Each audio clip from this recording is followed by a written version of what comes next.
ঘৰতে ভগৱানলৈ বুলি এখন শৰাই আগবঢ়াইছিলো। তাত মই লুচি পিঠা, লুচি, লাৰু, নাৰিকলৰ চিৰা,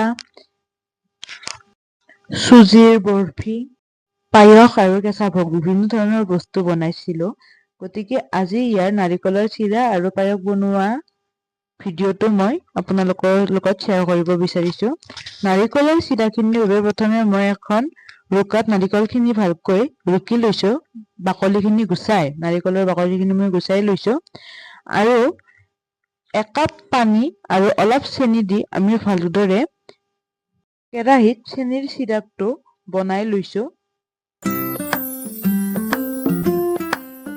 চেনিৰ চিৰাপটোত মই ৰুকি লোৱা নাৰিকলখিনি দি দিছো। দি ভালদৰে লৰাই আছো যেতিয়ালৈকে এটা ধুনীয়া ৰংচোৱা ৰং নাহে।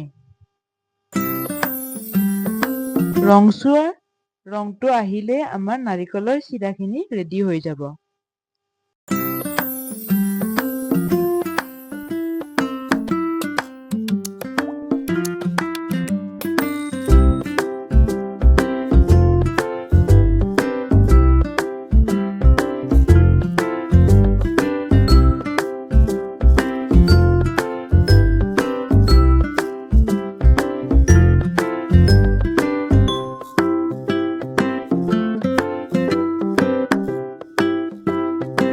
তাৰ পিছত পায়সখিনিৰ বাবে মই গাখীৰখিনি গেছত উঠাই দিছো। উঠাই দি অলপ গৰম হ'বলৈ দিছো। তাৰে পিছত মই জহা চাউল ৩-৪ মুঠিমান দি দিছো।